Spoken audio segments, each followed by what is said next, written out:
سورہ ملک بڑی، جیسے سورہ قاف وہاں تھی اسی مقام پر یہاں سورہ ملک ہے، بہت جامع اس کی تاثیر، اور یہ بہت حضور کو عزیز تھی۔ آپ کی یہ معمولات میں سے تھا، رات کو سوتے ہوئے آپ سورہ ملک پڑھا کرتے تھے اور اس کی آپ نے تلقین کی ہے۔ بسم اللہ الرحمن الرحیم، تبارک الذی بیدہ الملک وہو علی کل شیء قدیر، بڑی بابرکت ہے وہ ہستی جس کے ہاتھ میں ہے بادشاہی، راج اس کا ہے۔ یہ ہے دین کا سیاسی پہلو، پوری کائنات پر اس کا راج چل رہا ہے۔ دنیا میں بغاوت ہے، کیوں ہے؟ وہ اپنے ایمان کے دعوے داروں کا امتحان لینا چاہتا ہے بس، ورنہ سورج، چاند، گیلیکسیز، پوری کائنات اور خود ہمارے جسم کا ایک ایک ذرہ اس کے قانون کا پابند ہے، تابع ہے۔ ہمارا جسم ہمارے اختیار میں کہاں ہے؟ میں تنگ آ جاتا ہوں، 2 دن ہوتے ہیں یہاں سے تو طبیعت خراب ہو جاتی ہے، جب تک کہ پھر وقت لگتا ہے، کینچی لے کر بیٹھتا ہوں۔ اگر میں چاہوں کہ یہاں بال نہ آئے،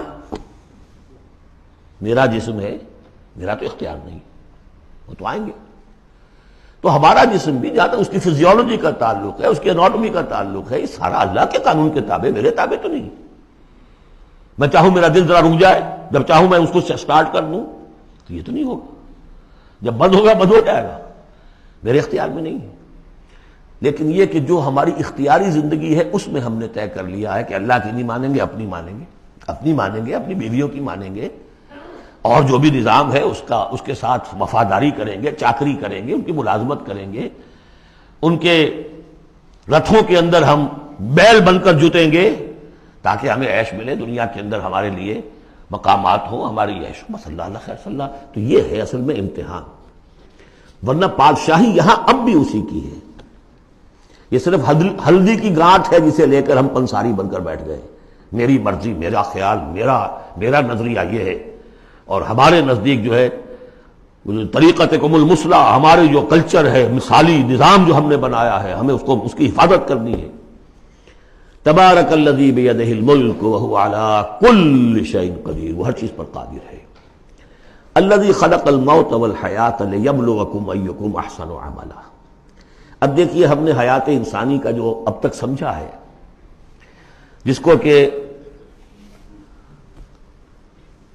عمر نے، جو کہ بہت بڑا شاعر ہے، اس نے اپنی بیوی سے خطاب کر کے کہا ہے حیات ثم موت ثم بعث حدیث و خرافات یا ام عمری۔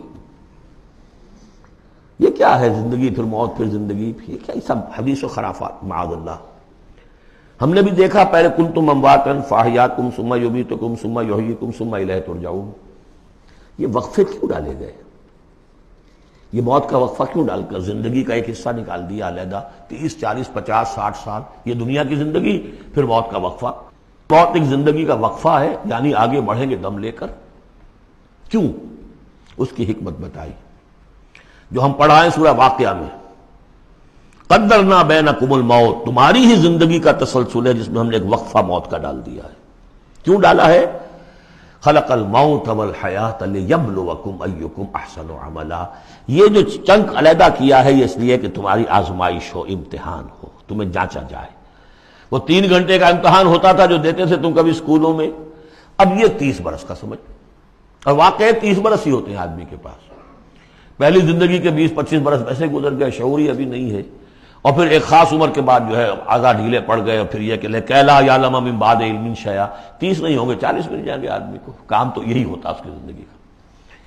لیکن اس لیے ہے لیبلوکم ایکم احسن عملا، تاکہ تمہیں جانچے پرکھے دیکھے تم میں سے کون ہے اچھے عمل کرنے والا۔ اب دیکھیے علامہ اقبال کی جو نظم ہے زندگی کے موضوع پر، واقعہ یہ ہے کہ بہت چوٹی کی چیز ہے، بہت عمدہ چیز ہے۔ تو اسے پیمانہ امروز فردا سے نہ ناپ، جاویداں پہم دواں ہر دم جواں ہے زندگی۔ قلزم ہستی سے تو ابھرا ہے مانند حباب، جیسے سمندر میں ایک بلبلا سا ہوتا ہے، کتنی زندگی ہوتی ہے بلبلے کی۔ قلزم ہستی سے تو ابھرا ہے مانند حباب، اس زیاں خانے میں تیرا امتحان ہے زندگی۔ خلق الموت والحیات لیبلوکم ایکم احسن عملا۔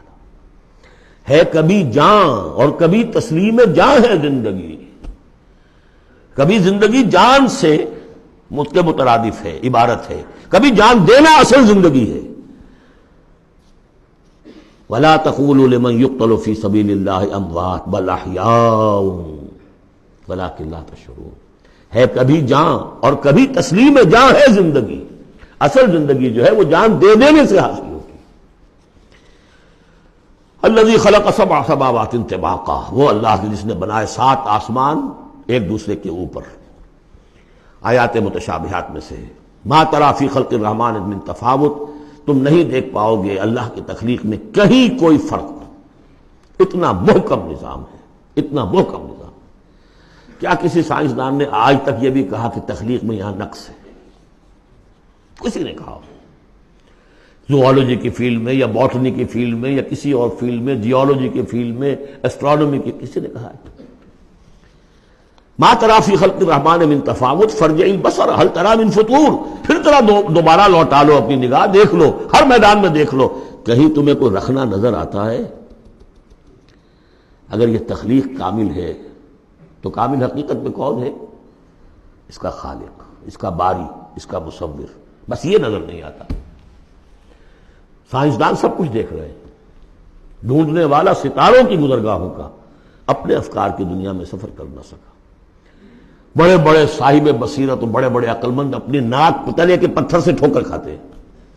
دیکھ رہے ہیں ٹیلیسکوپ سے ٹھوکر کھا رہے ہیں وہاں جو سامنے پتھر پڑا ہوا ہے اس سے. یہ ہو رہا ہے آج ہمارے ساتھ. سپر جیل کا بسرا کر رہے ہیں، پھر لوٹاؤ ذرا اپنی نگاہ کو 2 مرتبہ اور.